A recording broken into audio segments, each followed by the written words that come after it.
This episode is brought to you by TwoLinedMusicHutStore.com. TwoLinedMusicHutStore.com is your all-access to culture. Check out cultural merchandise like leggings, hats, mini boxing gloves, and bags. Also t-shirts like hip-hop, nature, rock bands, reggae, and dark fantasy. Fast shipping worldwide. That's TwoLinedMusicHutStore.com. Now let's check out this episode.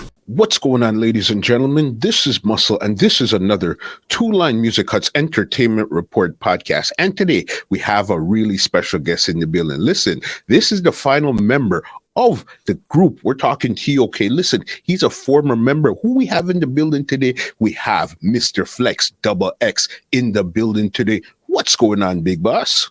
Yeah, they're going easy, you know.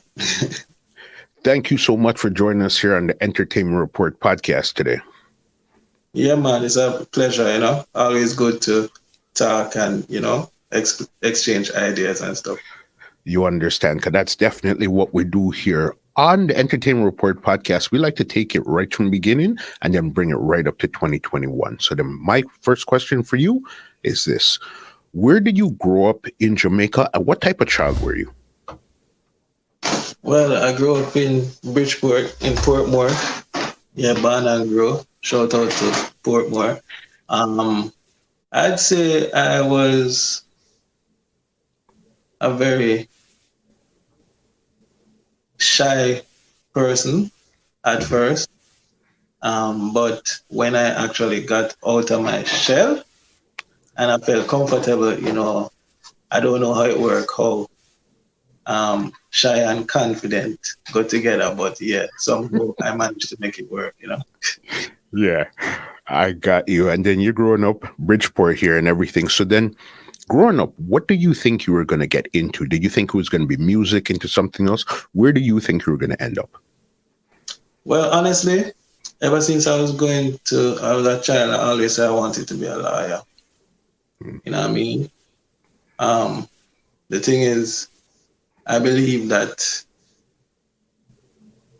I could make a change that way. You know what I mean? Mm-hmm. And I really like the idea of it. We used to watch a movie them and them something and see like, oh, it operates and stuff. And, you know, it was very interesting to me. So for the whole of my kids years growing up, I always say, I want to be a lawyer, you know what I mean? But you don't know, after a while, your true passion just come up, you know.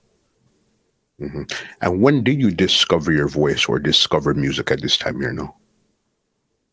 Honestly, I discovered music in church when I was like 8 years old. You know, my mother sent me for join the church choir, kids choir. And, you know, I did it. But even though I was on the choir, I realized that they have a little sound still, but I was like one of the youngest on the choir, so you don't know. Now I get no lead, now I get nothing, but, you know, me just feel say, you know, I could do it, but I wasn't that confident about doing it at that age, you know. I just knew that I had a little sound. Nobody never noticed my little sound, so to me, you know, me just never take it that serious. Mm-hmm. Okay, and that was there. So then when did you decide to kind of push forward with it a bit more and take it a bit more serious? What part was that there? Okay. When I got a little older, like 13 or so, you know, Alex and I grew up on the same road, you know, basically born on the same road. In the 90s, you had that whole thing with groups all over the place. I mean, I see true. Portmore was one of the first places them in Jamaica to get cable. So we got everything from BET, say the Boys to Men, the Shy, everything. And we say, yo, we can do this, we can do it. So it basically started out where Alex and I were just singing by ourselves. And then after a while, we say, yo, let's form a bigger group and, you know, link up with Reggae T and Bass T and, you see me? And that's where the whole group sound come about, and that's when we say, all right, we try this, you know. Mm-hmm. Because I know originally it was 5 of you guys in the group when you guys started out. Yeah, it was 5 originally with Marcus Goff, but he eventually stopped and pursued other stuff. And then Alex recruited this other person named Von McDonald. He also left and stuff. So he just leave the four away. And that's Yeah. And then when you guys formed the group, what was your part in the group where you said, okay, this is what I'm gonna do in the group here? well, for me, I like performing and I love being on stage. It's like I did when I used to go to Vaz Prep, you know what I mean? I remember like the last year, final year of Vaz Prep, they had this, they said, yo, they wanted to do like a pantomime and stuff. And I was coming from lunch and I saw everybody running to line up and I said, I asked people, yo, what is this? You know, and they said they're going to do a pantomime and they want people who can sing and whatever. I never know what a pantomime was. But because everybody lining up and stuff, I said, just go and join the line. You know, and then when I went in there, they said I have to sing a song. I don't even remember which song I sing, honestly. But I did something and they said, okay. They took a picture of me and said, okay. And I went back to class. But honestly, I never take anything of that because I say, you know, I don't even know what a pantomime is. So even if them do all right. Anyway, like a week later or so, somebody come to the class with this long list and say, you know, and I hear them call my name. I'm saying, what is? We get in trouble again. What we do now? So we go downstairs and I realized that it was about the pantomime and the time that I made it. So since then, the name of the pantomime was Leviathan. So since then, getting on the stage and doing all of these things, I really enjoy performing.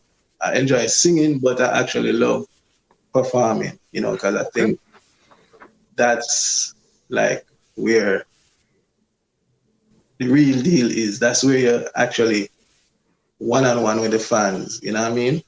Mm-hmm. So, yeah. So after that, now I realized that my role in T.O.K. now was not only vocal, but on stage, you know, the presence was very important for me.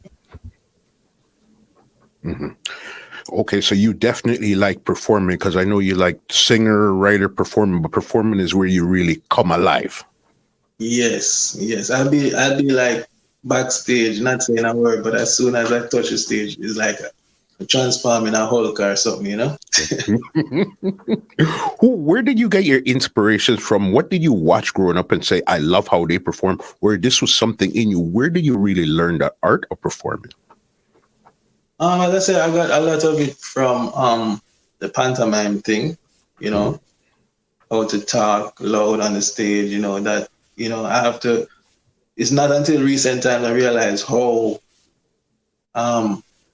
much of an impact that made in me as a 8-year-old child, you know, just to be on stage, you know, saying your lines, you know, getting the reaction from the crowd that actually helped me in my career, you know, in the future where that was concerned. I didn't even think about it because to me, you know, as I say, I was just a little kid and it wasn't that serious to me. Like, no, you know, it wasn't a business. But looking back at my journey, I've never said this before, but I think that made a big boost of, gave me a big boost of confidence. Mm-hmm. Especially something that you didn't even know what you're signing up for. You just signed up for it and this turned out to help you in your life journey. Yes, I know the funniest thing, no matter how many people I asked what a pantomime was in the line, nobody never know. Everybody just enjoyed the line, you know what I mean? But yeah, that kind of helped me know, you know, because, you know, I'll be the one that you just see all over the place. When T.O.K. they on stage, you know, me the one who climb up all over up on the speaker box, do all kind of crazy stuff. So, you know, that kind of energy is what I know I bring to the table with T.O.K. is concerned. Got you. Okay, so then now you guys are doing your stuff, you're doing your journey, you guys formed a group. When would you say was the first time you felt like the group was actually going somewhere? Was there a specific moment, a specific recording somewhere where you said, okay, now the group seems like we're getting somewhere? Well, I think I wouldn't say the first time. The first time I would say is when we actually recorded for Sly and Robbie. Mm-hmm. You know what I mean? That was like the biggest step for us. You know, because we grew up, everybody knows Sly and Robbie. You know what I Mm-hmm. mean? So when we actually got in the studio with them, you know, on a rhythm that Elephant Man and Harry Tadler had that song, How Many Girls Can They Get Weird? And that Mm-hmm. song came on. So we know as some young teenager going in the studio with Sly and Robbie, you know, we said, what? So we did a song called Hidden Eye. It was on the same beat as that because we told them that, yo, we love that rhythm. We scared them. And they said, all right, cool, now we did this song. That was our first recording. We thought, you know, then, trust me, you couldn't tell me nothing because we serious say, yo, we're boss. Because we work hard for Sly and Robbie. But, you know, that even though that song wasn't like a hit for us, you Mm-hmm. know, it definitely made us see that, yo, once we reach to this step, you know, we can take it further. You know what I mean? Mm-hmm. Definitely. Even your days with Monster Shock, what was that like going around with Monster Shock crew? Yo, you know, Monster Shock, yo, I'm not going to lie, Monster Shock teach me a lot. You know, Mm-hmm. Rowan and General B, Ghost, they are very good performers. And for the short time that we were around them, you know, they actually were the ones that we did backgrounds for them on stage at Sumfest, and that was the first time we even seen the Sumfest stage. So Mm-hmm. we respect them for that. You understand? I remember we're supposed to be singing backgrounds for Ghost one at a time. Then. And when we are singing background, bass, I look over and bass just I look straight on them. Him not even sing what I'm supposed to sing. I'm have to nudge him because it's like him can't believe him just watch them and him just watch the stadium thing. I mean, I say, yo, that amount of excitement, you know, is like, but not like, they really, that really prepared us for when it was actually our time, you know. Mm-hmm. And then you say it was when it was our time. And when would that be in your career when you say it was our time? When did that start happening for you guys? Well, I think our time was not like one time. Our Mm-hmm. time was like a quick journey, a quick moment in time. Like when we did the recording for Shams, and we did Hardcore Lover with Lady Saw, um, in that same moment, you know, Shams link up with Danny Brown because he's Danny Brown, his nephew, and he Mm-hmm. got us to go on the heavy metal rhythm. Whoa. And in that same time period, um, Shams also link us with Dave Kelly and we did Eagle Cry. So like from 98, 99, them time there, Mm-hmm. leading up to 2000, that I would say was the icing on the cake when we did Chichi Man. That moment in time was our time Mm-hmm. to get out and, you know, make our name solid. Definitely. What was it like working with Dave Kelly the very first time you guys worked with him? Yo, as I said, it's like the same like when we worked with Sly and Robbie. You know, it was like stages, you know what I mean? Because Dave Kelly at the time as a producer, trust me, Mm-hmm. if you're not play a Dave Kelly rhythm, it's coming like I better you just stop playing music. Because Dave Mm-hmm. Kelly and Tony Kelly, trust me, them just did I go hard. You see me? So Dave now had the breakout rhythm and he done Killer, all them people, all them hit songs upon it. So when we come around there now, Shams get we on the rhythm on the second batch of the Eagles cry and we say, yo,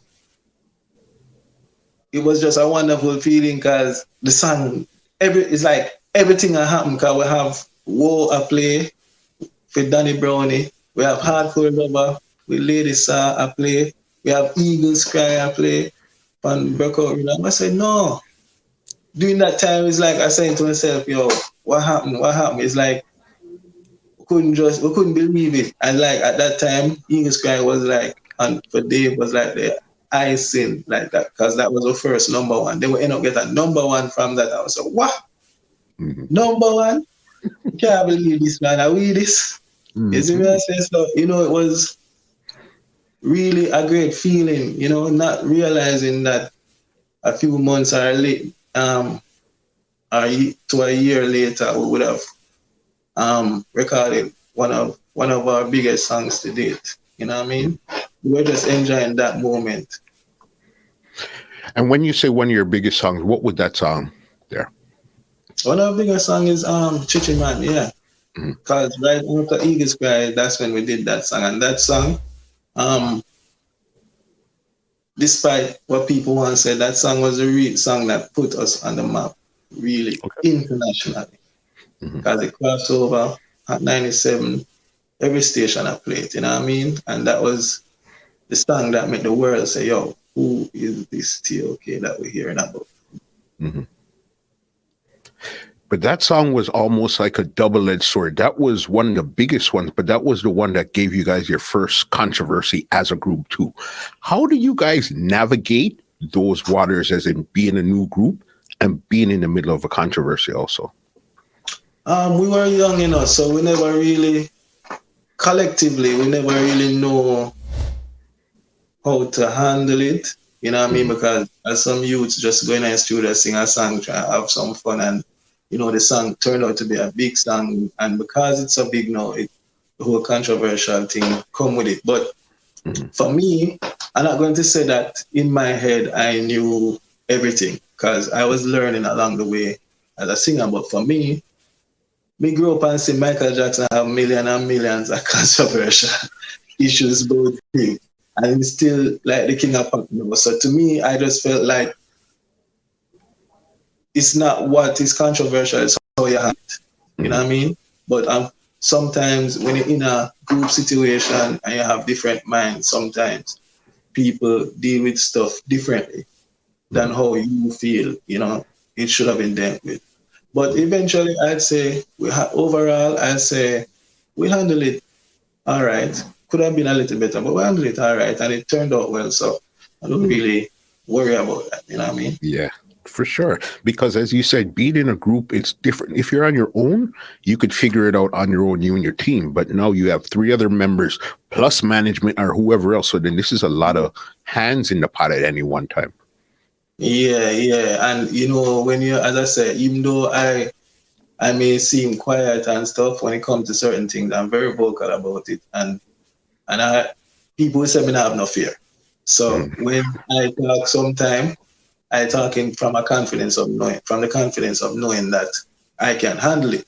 But when you're around other people that don't believe that and have some form of fear with it, and we have to move as one, sometimes you, just to make sure that you move, you come to some decision that may not be outright the best, it may not be the worst, but you know, we have to just find a way to make it happen. You know what I mean?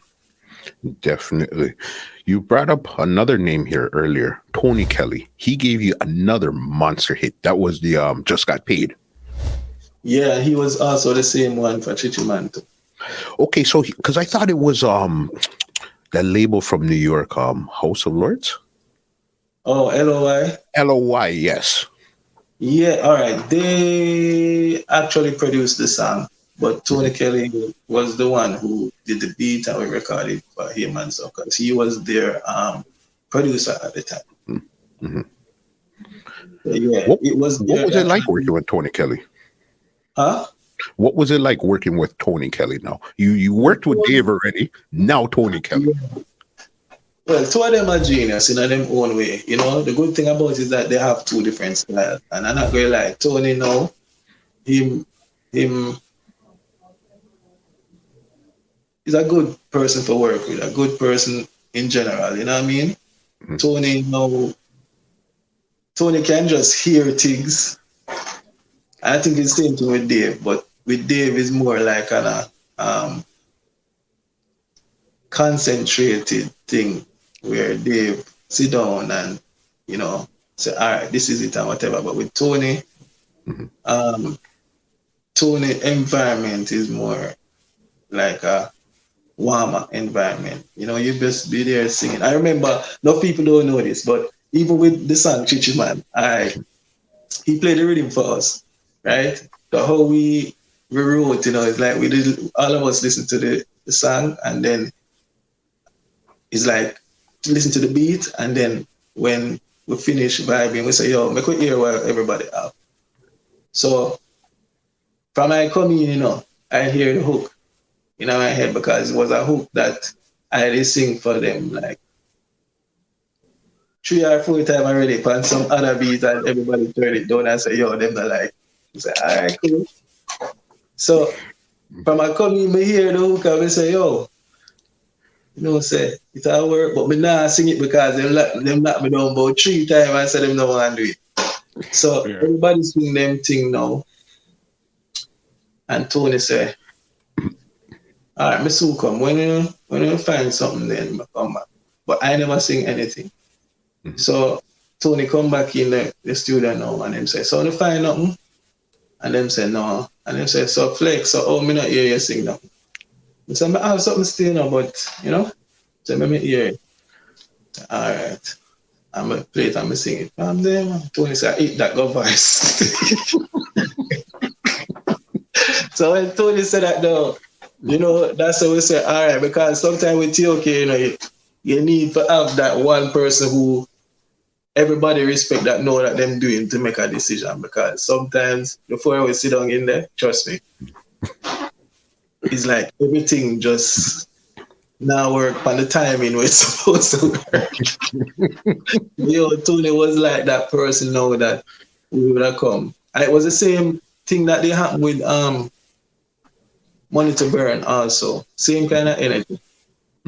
We had 4 different ideas and we just sit down, had that chorus, and I don't say anything because I realized I don't want to be at the time we young, everybody energetic, everybody, and I don't want to be like a situation where I'm pushing like what I feel we must sing in that. So you know, but and it's like basically the same thing. Tony come in and him hear what I'm saying and say, "Yo, go Vice, I eat that." I said, "All right." And then Craig said to me, "Say, yo, you know." Flex, me that one sing that part there. Cause I have a way me want to do it. I said, all right, cool. Because actually I was supposed to be the one that said, just got paid. And so I said, all right, cool. And end up doing it. So it's just as I said, working with Tony, both of them, and Tony and Dave is like 2 great experiences, but it's like in 2 different ways, you know? Definitely. There's actually 3 more producers I want to go through with you also.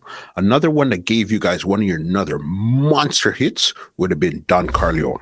How did you guys connect with him and what was it like work with him? Because you guys did several monster songs with Don. Yeah, well done. Trust me. Dan had his studio up in Mona and we'll pass through the studio some of the time them and whatever. But as I said, Dan is a great producer, you know, and them time they had Dan and Cool Face up there and whatever. It was always a vibe, you like to come up there and thing, you know. I knew from the first moment, we all knew from the first moment that working with Dan would have been something magical because the sound that he was bringing at the time and the sound that we were bringing just mesh. You know what I mean? At the moment, you had, you know, other producers doing them thing, you know, that were respected and stuff. But when we went around to Dan and the whole vibe in the studio, you know, was different. I would say, yo, we'll go and work with Dan because you don't know. Talent and talent come together, you know, it's like magic, isn't it? And what do you remember about recording Footprints? Well, Footprints. I remember we were on tour and Don dropped the rhythm And we heard it and we say, yo, people are can't say Dan have a bad rhythm and whatever, and we are hear it too. Mm-hmm. And we say, yo, we need to hold that rhythm there. So we reach out to Dan and say, Dan, we need that rhythm there now, what go on? And say, well, we'll come in, we go to the studio. So we went up to the studio. And we're in the studio for a while, you know. Trying to find what we are gonna sing, because to us the Jackie or done come out already, Morgan Heritage, Luciana, everybody are kicked down the door already. I was say, what we are gonna sing for this now? So we're in the studio now and everybody come up with some different ideas, you know. I never really have no idea, honestly, at that day. I had something, but I know it wasn't it. So I heard Alex singing When You Cry, I Cry, cry alone. And I sing it over and I say, yeah, but I didn't like it, you know. But the direction at first that they were singing, because enough people never know that song was supposed to be a love, like a girl love song. Enough people know. Okay. That's the direction that they were going with the song. Mm-hmm. So I was outside listening to it and hear them having fun with it. And I said, you know, I'm not really sure about the girl thing. If we go on thing. But I never said it to nobody. Mm-hmm. And then he come to me now and say, oh, here what? Because Alex had lost his brother like a year or two before. And since then, we never actually talk about it. You know, we never do a song about it. We never think about it anyway, because we're trying to just not focus on it too much. Gavin, you know, is like a brother to us too. But that was the night I something came over me and I said, how you feel? I went to Alex and I said, what you feel about doing a song, you know, relating to Gavin and stuff? And I said, all right. I said, okay, because I have an idea how I feel it's gonna work with the hook where I have. I said, all right, let me hear it and dance to them all this it. And I started saying, hurry up and come back. Was the last thing she said to her son. And we start building there going on, and then Alex just come in and say, help me, Lord, help me. I just start flow. Everything just start flow. Mm-hmm. But we never want, as I said, we never want to dwell on the whole thing. Yeah. So in the second verse, we spoke about, you know, homelessness and stuff like that, not to just dwell on it. But that, to me, that night was a magical night. You know what I mean? Because Craigie T almost never even met the song, you know. Yeah, almost never met the song, because when we are building the song, you know, Craigie never say, yo, I'm not sure for that, you know, because Craig have a next idea when we want to sing. Yeah. But when the song done, I say Craig come in and say, yo, me have a part. And that's how Craig end up in the intro. That's the reason, the real thing. Because Craig should have really have a verse, but, you know, Craig at first never believed in the song like that. And that's how it goes.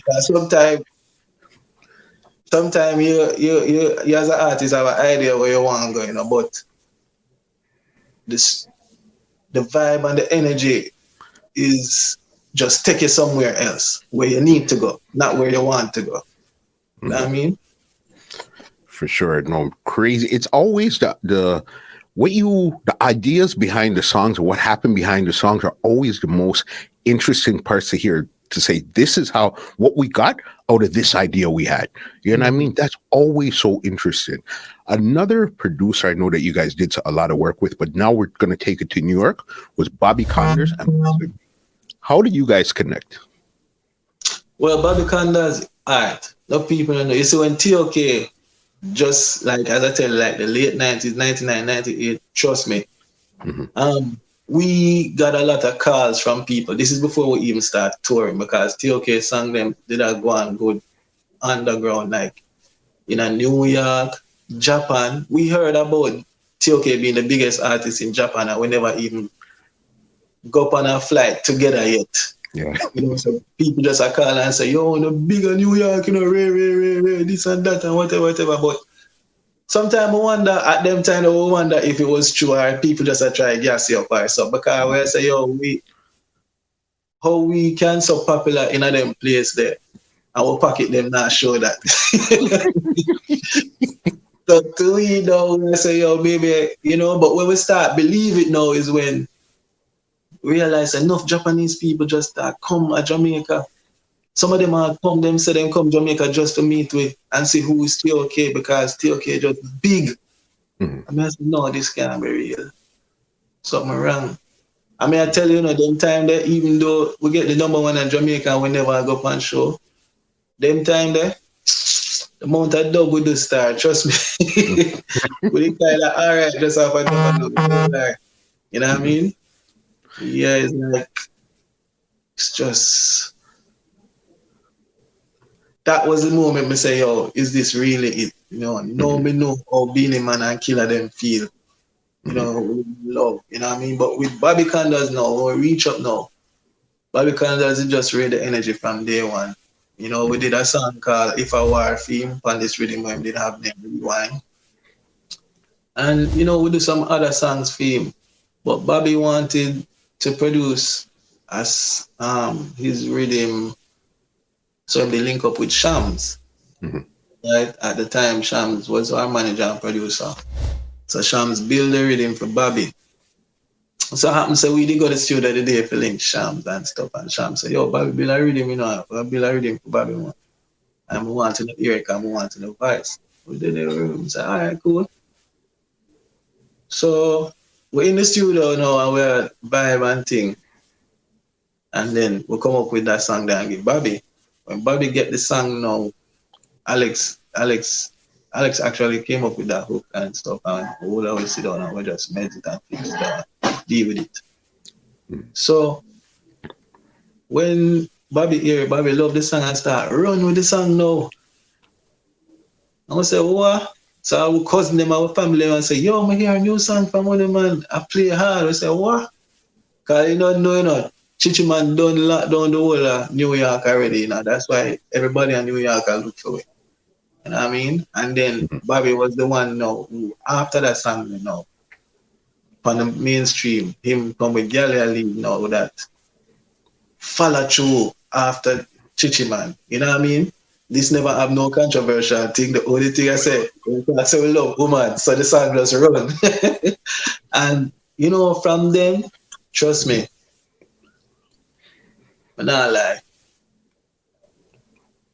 Them I think that's how T.O.K actually solidify our name at that moment. Okay, this is now another international producer, but this is way later in you guys' career.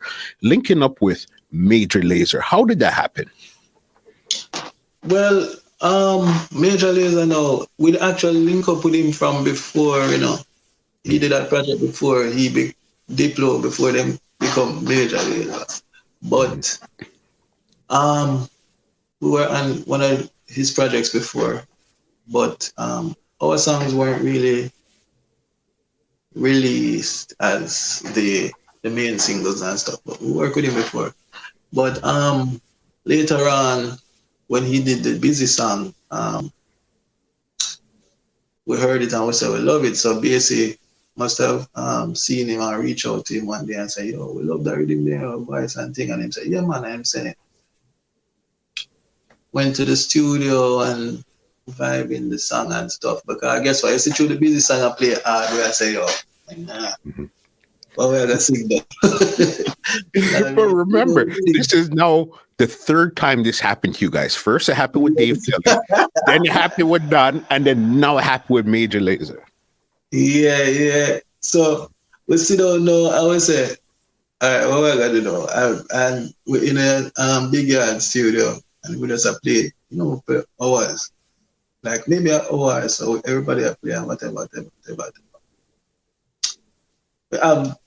Honestly, that moment there, the only thing me I hear on the rhythm is at the time was how we about to play, so we shell it down. That's how we hear. But me know that wasn't my verse. Me just sing that over and over again in my head. I'm say, yo, I tell Craig and Craig say him love it and him work on it and whatever. Everybody start to them verse, but whenever I have no hook. And then spend the next time now to try to find a hook now because everybody envision a different hook. But to me, I just felt like as a group for that beat, we needed to have something that was like chant, something that if you're there in a Wembley Stadium or something and the song play, everybody would have just be singing it. You know what I mean? Because that's what I feel. Mm-hmm. And then I start singing ole ole oh, and Alex say yo, you like that and whatever. Tell the rest of man them and thing, and we'll put it on the track.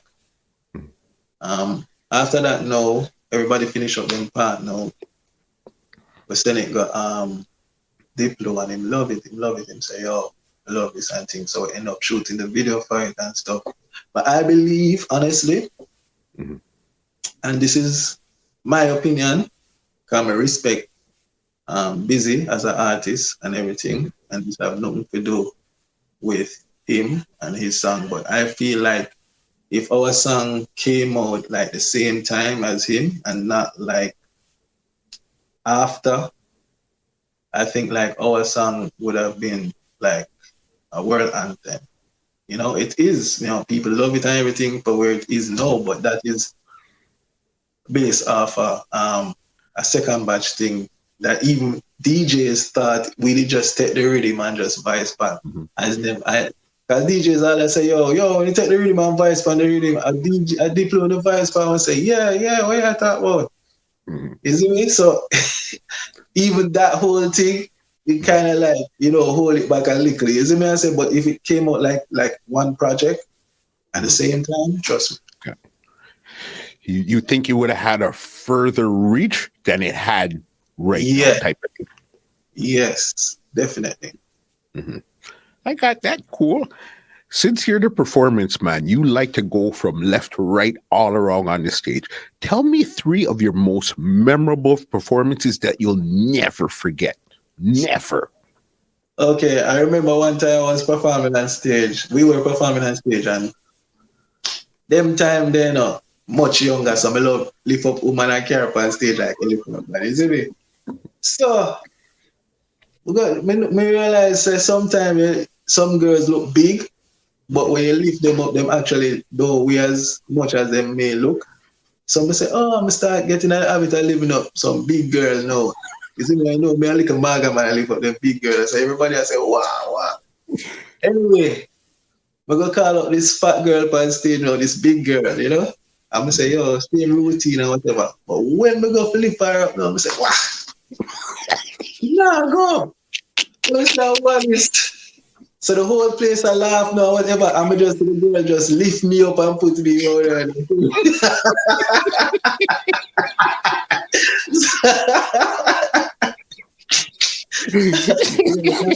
I'll not forget that one day.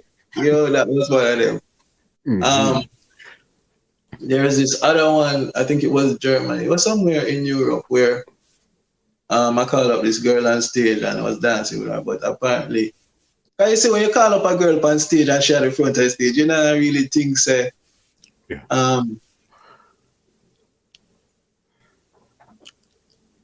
she have a man in the crowd because she come on the stage. When she come on the stage, we kind of like, why would you are dance with you? That wouldn't make no sense because me then in the crowd, man, she can't do that.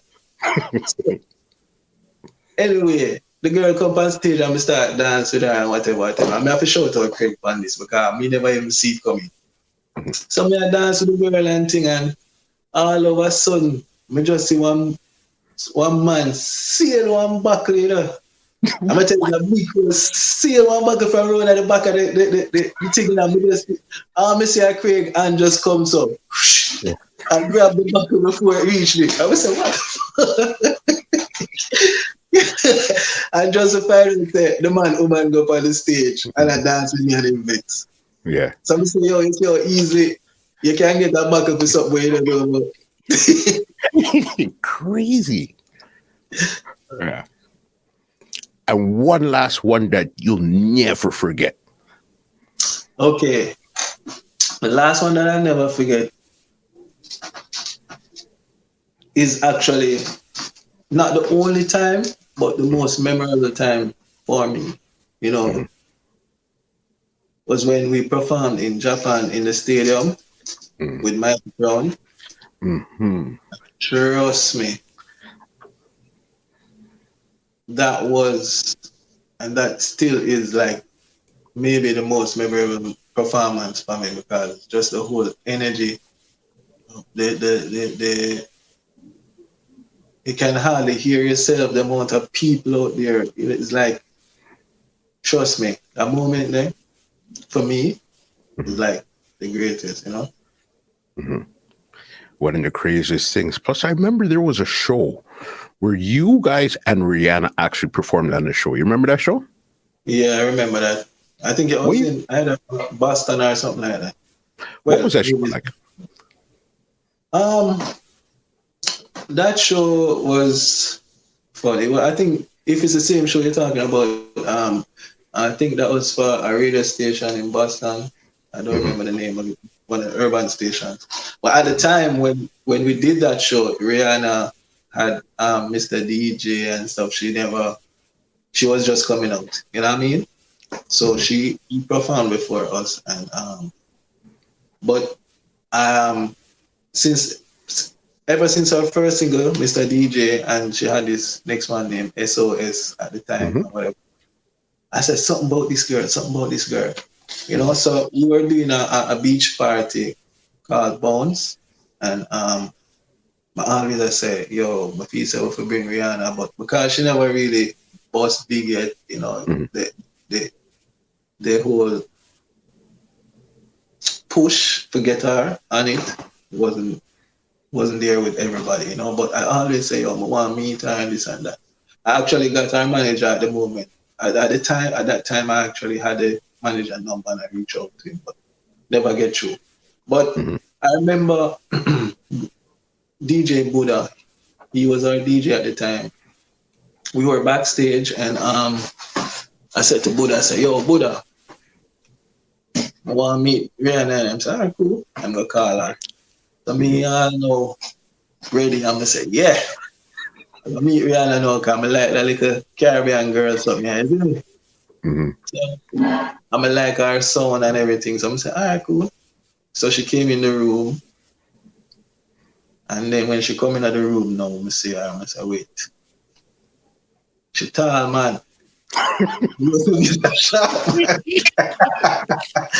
So she tall and I so when she come into the room now, I say, me just get quiet, because I never expect her to say that.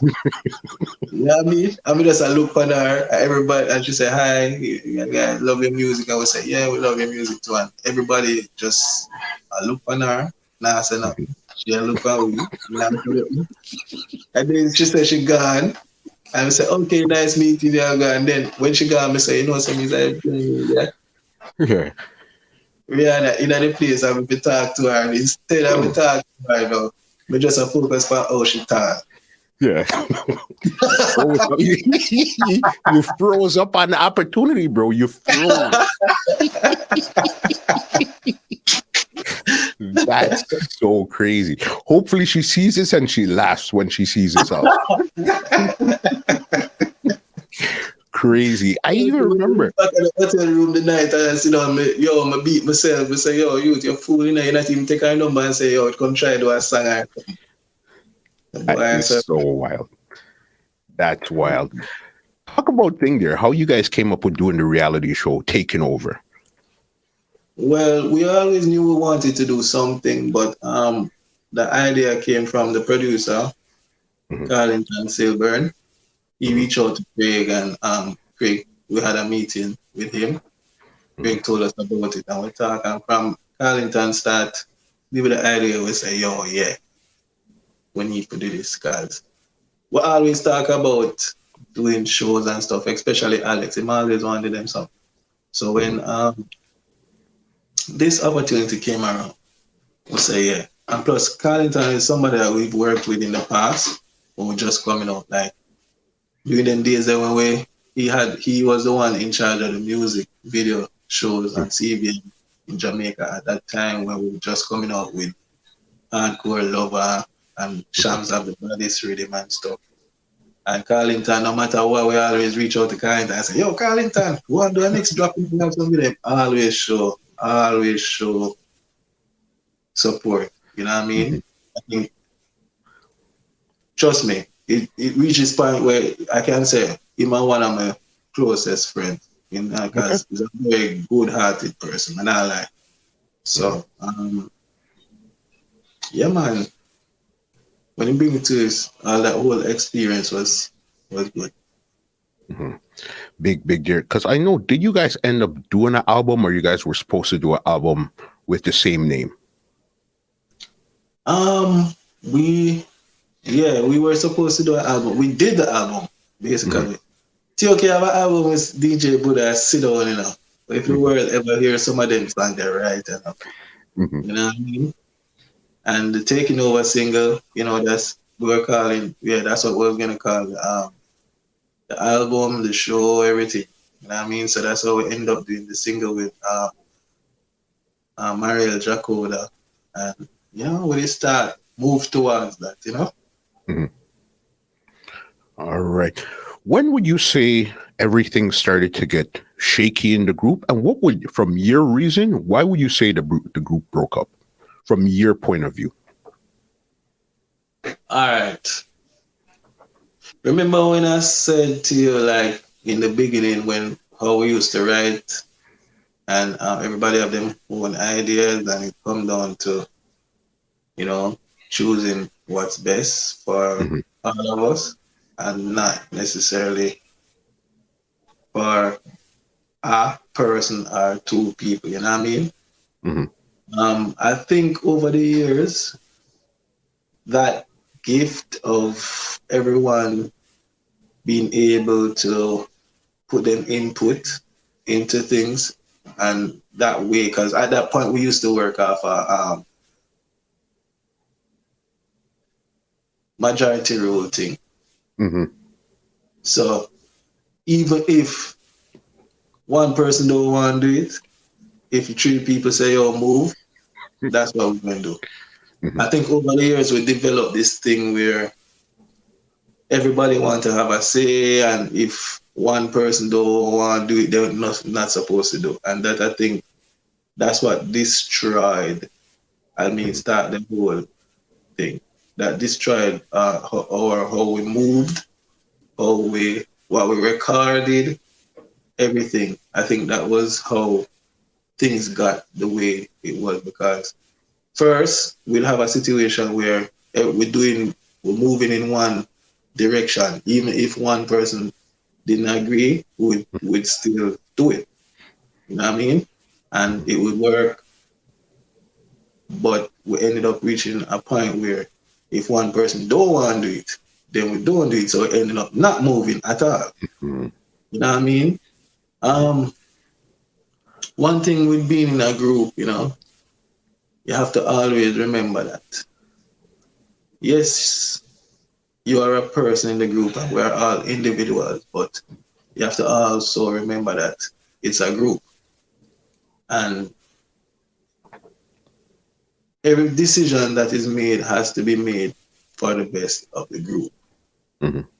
I think we lost that. And, you know, it just changed a lot of things, you know. You know, just basically make things harder to do, you know. Whereas you'd just say, yo, if we say, yo, come, let's go to this concert and just pass through. And one person maybe not want to go, but everybody say, yeah, man, what time? Then we'll go to the concert and pass through. After a while, if we say, let's go this thing, and one person say, no. Then we say, why? Why me not feel like whatever. All right. So what happened now? That sound like a little thing, but over time, it hurts your presence. It hurts how much you record. It hurts everything.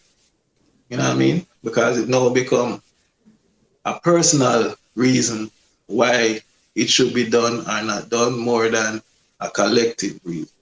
Mm-hmm. Got you. Because I think you were actually the first one publicly to leave the group. No, I wasn't. Craig actually did it like a year before or 2 years. Mm-hmm. It wasn't as publicized as when I did it. Mm-hmm. I'm realizing maybe because me don't know, maybe true I'm like a very outspoken person and say things, what I believe, people just anything we say them take it more serious. But when I said it people felt like even up to this day that I am the one that mash up the group or I am the one that this, but they don't know what we were going through in the background. Mm-hmm. They don't know what led to that. A lot of people don't know that even though I said I'm going to go and focus on my solo thing, even after that, I was still doing social media for T.O.K. T.O.K is like a baby to me. Mm-hmm. T.O.K start from me and Alex say we're going to do this. Link up with Craig, them. We'll come together, we'll form this big thing. So to me, even now, unless it's a situation where me know say it not work, I would not say eye to eye, there's no way I would have made that decision. No way. Even after making the decision, but still I deal with T.O.K stuff. You know what I mean? But enough people don't know that because when it comes to certain little things that happen, I would make my statement, but I'm not going to go around and explain, so I mean this, I mean that, I mean this. I'm not going to do that because I know why I said it. I know why I needed that break. I know why it turned that way. You know what I mean? It's just like in a relationship with somebody, you know what I mean? You go through a lot until you reach the point where you say, yo, we don't want to hate that person, That better we just go away. In the future, if we sit back and we think about stuff and we feel like, yo, we can try again and make it work, then we don't have no problem with it. But maybe now we need a break. You know what I mean? And see where that break will take us. So it seems like it was like T.O.K was something like you guys liked being together and doing your stuff, but T.O.K itself became bigger than all the members in the group, and it almost became too hard to control after a while type of thing? Yeah, and not necessarily that T.O.K was too hard to control. T.O.K got too hard to control because it got to an individual thing more than a collective thing. You know what I mean? First time if we say, yo, all of we wear white pants and black shirt, everybody find them white pants and black shirt. No, we say that no. One man want to wear green pants and blue jeans. We don't know why he wear pants and jeans, but he want to. That's just what we show you is like, being somebody where it's a situation where people wanted to stand out for themselves more than the group standing out together. And I think that's the gift and the curse about being in a group, You have to know what works for the group and what's been working for the group and find a way to find your individuality within the realms of that. Because it can be done. People think like, once you're in a group, you have your own identity. No, you can create your own identity without going left field all the time. You know what I mean? And I think that's where the main problem starts. Got you. So then now you guys said, okay, we're going to take a break or whatsoever. What was your first move now as a solo artist to establish your brand now as Flex XX?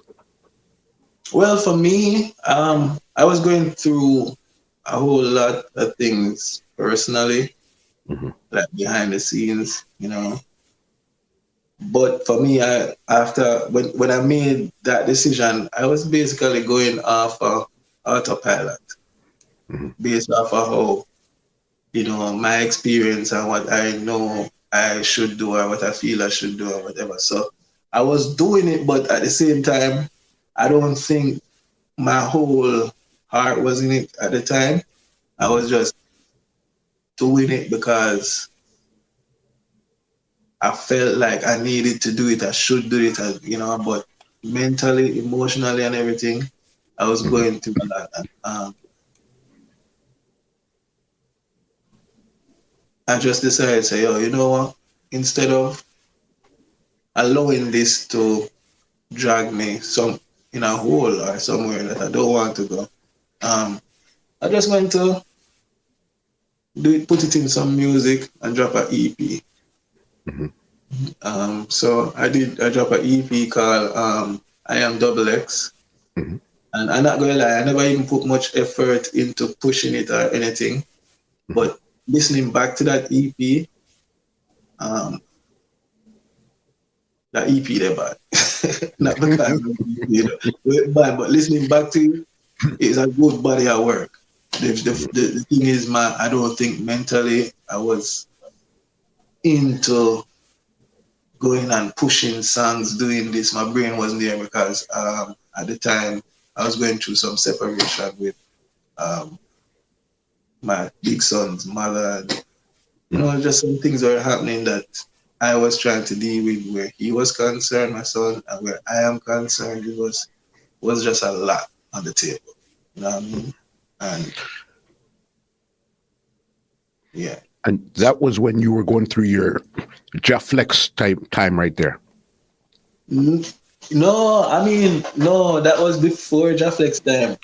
That was before. Okay. Little before Flex. Flex come after when more issues.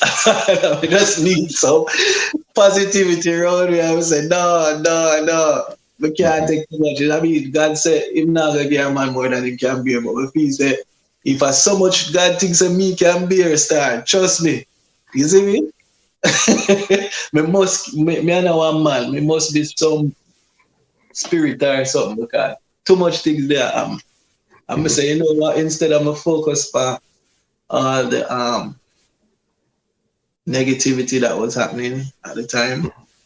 I say, yo, me just gotta start just sing some positive things and just not only for people to listen, but for myself. Like Flex was just me trying to encourage myself, me motivating myself to just stick to possibility, the positive things and good possibilities and all of that. That was personally for me, you know what I mean? And for a moment I thought like Flex was it. Because that's what I wanted, but I realized Flex now was just for me. I only did one song as Flex. I was supposed to do an album. I'm working on a new album now with Fireblaze Production, and the whole album was supposed to be Flex. But when I sit down and listen to the songs that I was doing, I realized that some of the songs that I did, the whole double X thing was showing in it, and I realized that I had like a whole lot of songs and I wanted to just change everything because of this whole Flex thing, and I said no. I sit down and I said no, I'm not going to admit because I feel like this is what I must do now. I changed the whole everything. Because I'm still double X. It's just double X needed that moment in time to come out of thinking about negative stuff and just change the whole way. And for real, it was kind of like therapeutic for me because after that song, I say, yo, Flex, time up. I go back to who I am and what I do. You know what I mean? Because I actually feel like I'm in a better place mentally now. You know what I mean? Okay, so then that's why you had brought up the Jeff Flex there. Well, hopefully the last negative thing that happened to you was you getting locked up last year. All right. What had happened there, Flex? Honestly, I can't really say much about that right now based on what's happening. You know what I mean? Mm-hmm. Yeah, but it's just a situation to me, just wrong place at the wrong time now. Mm-hmm. You know? I mean, my lawyers are presently working on it. So as I say, I can't speak much about that. But at the end of the day, as I came out, I did a song called Grateful. One of the songs on the album is Grateful. Mm-hmm. The album Has a music video too. Yeah, that's for the new album also. Yeah, that song should be a Jaflex song too, but double X besides. If I run with it. Yeah, so yeah. But yeah, man, that song Grateful basically just saying exactly how I feel, how I felt, no matter what I was going through at the moment, is like that song made me realize, we still have a lot to be thankful for, Mm-hmm. And what was your mind state like? Especially you went from touring the world to now just being in this place right here. What was that mentally like for you to deal with? Okay, my mental state now is like, honestly, I believe that sometimes I move too fast. Mm-hmm. Yeah, sometimes, I'm this kind of person, once I get an idea, I jump at it and I'm moving. And sometimes to the point where I'm just going. I don't even remember to eat. I don't even remember certain things. So to me, instead of thinking about it as a bad thing, I thought of it as a good thing. I got a chance to rest a bit. I got a chance to actually think over a lot of things that was happening in my life. You know what I mean? I got a chance to even forgive people that I thought did me wrong. Mm-hmm. I thought I got a chance to just basically appreciate life. I remember when I was there, I was in the yard and I was just lying and looking at the sky and I'm like saying, oh. And this is no joke. This is not a lie or anything. I was just looking at the sky and I saw the clouds moving. And I first second I said, wait, how the cloud are move? And then I come down to my senses again and say, yo, the cloud always move. It's just that you're moving so fast, you even forget the simple things in life. You know what I mean? And a lot of people don't know. I feel like, so much I've changed so much. Mm-hmm. Even somebody who feel like they knew me from the past, I am a totally different person now than I was then. Because now I see the good in what people say, but you know what I mean? So that approach sometimes will leave you as a loner because some people, as soon as something happens, they can get upset and they start fret and them start this and this and that. And then you coming around with positive telling them, thinking them think like, oh, you take things too easy or you take things too that. But based off of my experience, I realized that even if an issue come up that you're not sure about and whatever, at the end of the day, whether you cuss about it or you argue about it, at the end of the day, that issue will still be there. What you need to do is instead of channeling your energy towards being upset or feeling anxious about that situation, channel it to how you're going to get over it, how we're going to do this. Because that's what I think about now. I don't want to focus on what the problem is. You know what I mean? I want to focus on the solution. For sure. And if you want to move ahead, that's how you have to think. You can't focus on the problem, you have to think about the solution.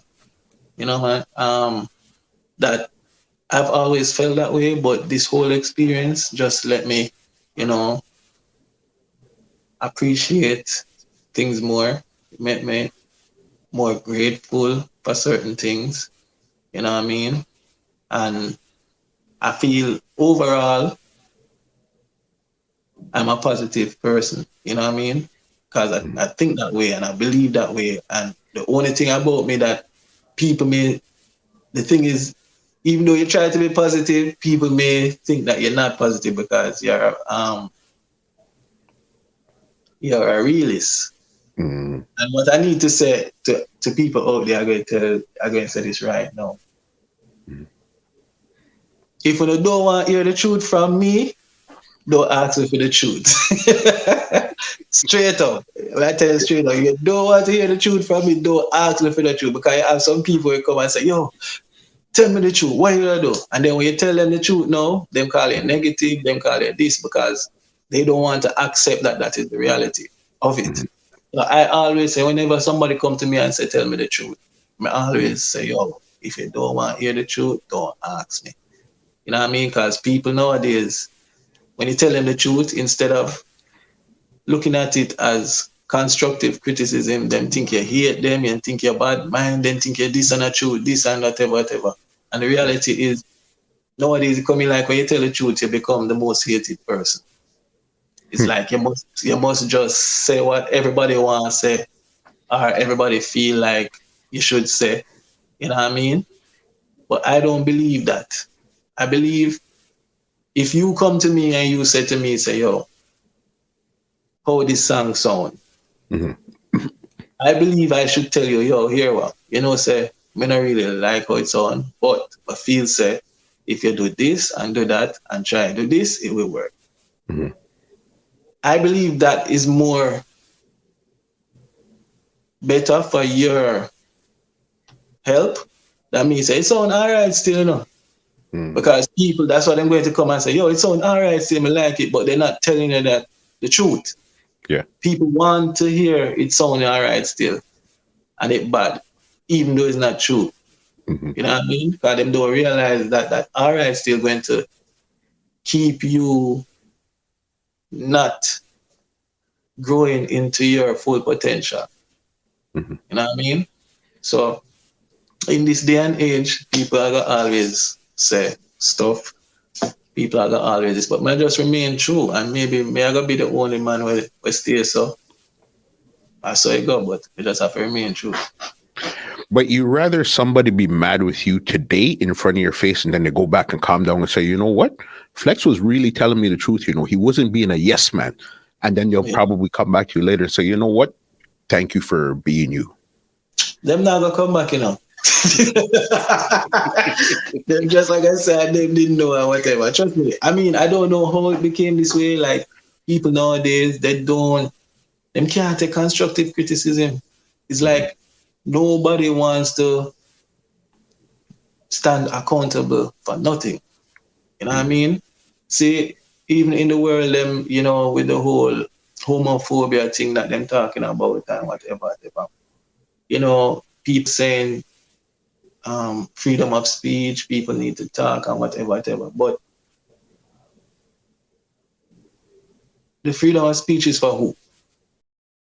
Because all I see, I remember when Chichi Man just come on, people used to say because we said burn this and that, even though we didn't mean anything like that. We thought poetically, you know what I mean? Yeah. I know we used to say this and that, and we say, all right, true, since them say that, you know, we stop doing that because you're not gonna say we take up the island and go burn people. That is not what we're talking about. But I've seen even up to date, you know, just to say that, you know, I don't agree, them demonize you, them yes, you lose your work, you lose. It's like this whole society is around you following what they think you should do. So when people come to you and ask you for advice, they don't really want your advice, you know, they just want you to tell them that them good. Yeah. You know what I mean? I could understand that. You know what I mean? It's like it's everybody wants you to think one way, and if you think the other way or have another idea or other way of seeing it, you're now the bad person instead of just Yeah. going along with the crowd. Yes, yes. You understand? I get it. You've been through a lot to get to where you are, and it made you become a more positive and a realer person. You understand?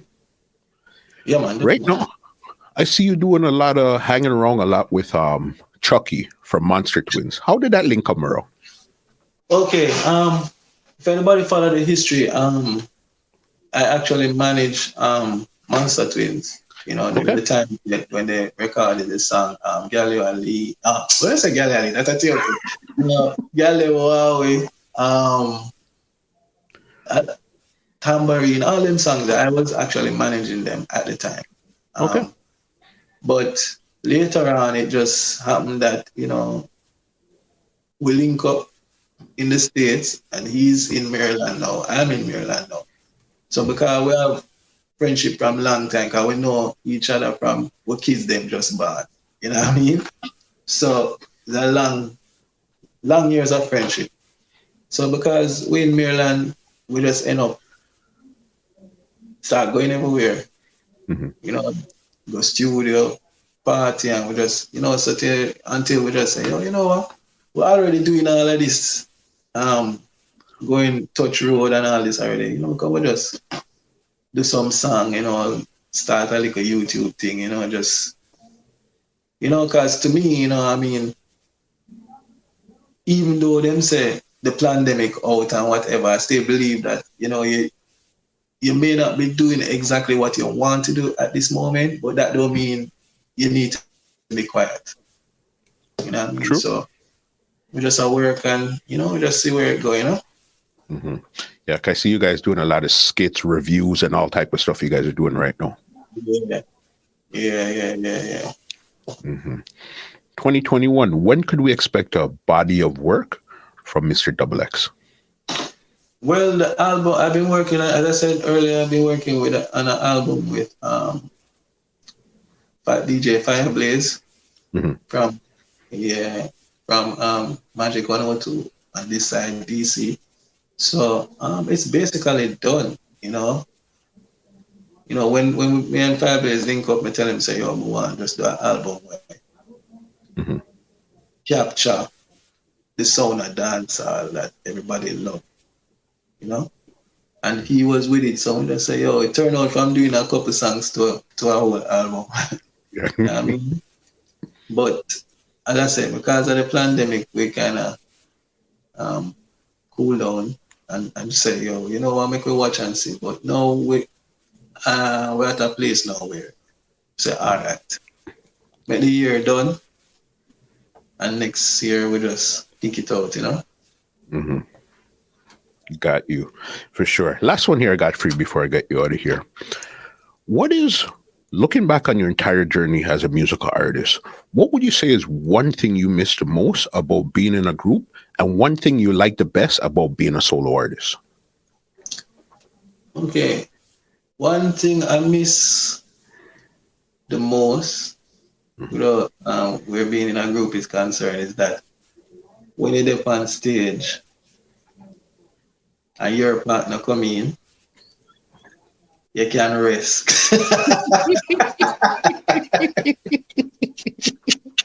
Yeah.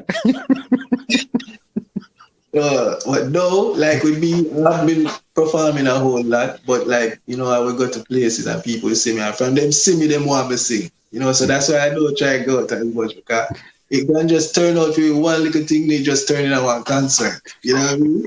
So, but I realized that because I've gotten so used to singing with other people, that when I'm doing it by myself, everything is focused on me. But can't rest. We just haven't got all out. I mean, I kind of like that in one sense because um, I feel like I'm going back to school, knowing that, as an individual, enough respect to an individual artist who have to do everything by himself, you know what I Mhm. mean? And you have like three other people to support when, you know what I mean? Because there have been time when me there all like Europe and my voice gone. I always have to sing my part for help me sing my part. Vice versa. You see me I say? When your voice gone as a solo artist, it just gone.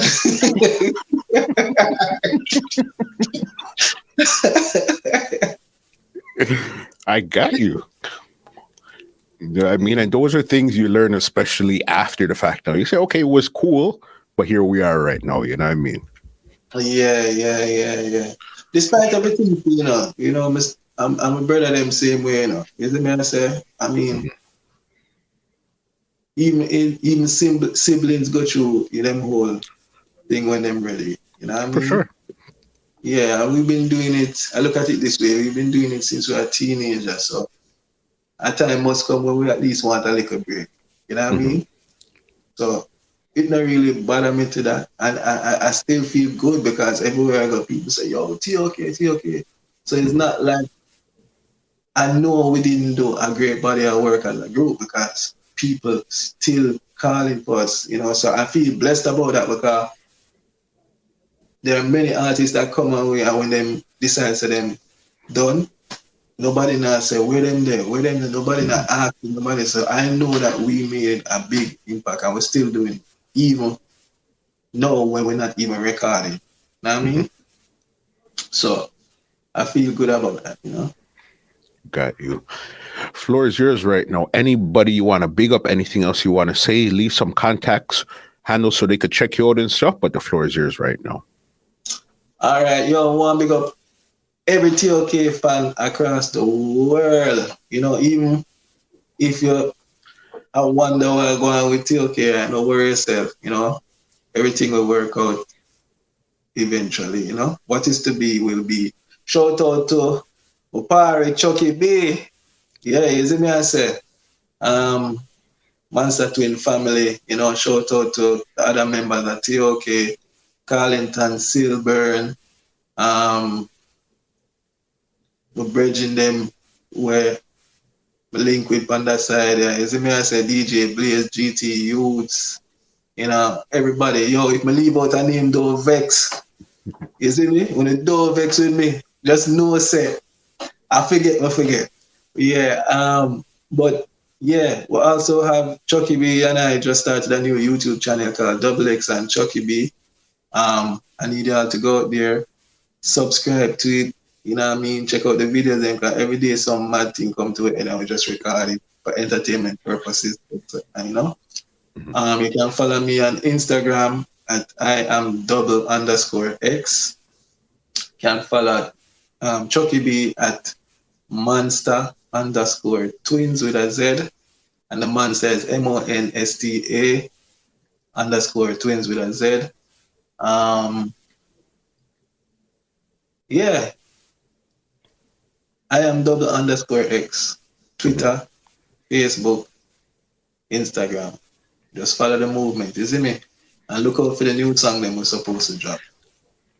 Definitely be looking out for those. Before I let you go, get us out of here with an acapella. Drop some acapellas before we let you go.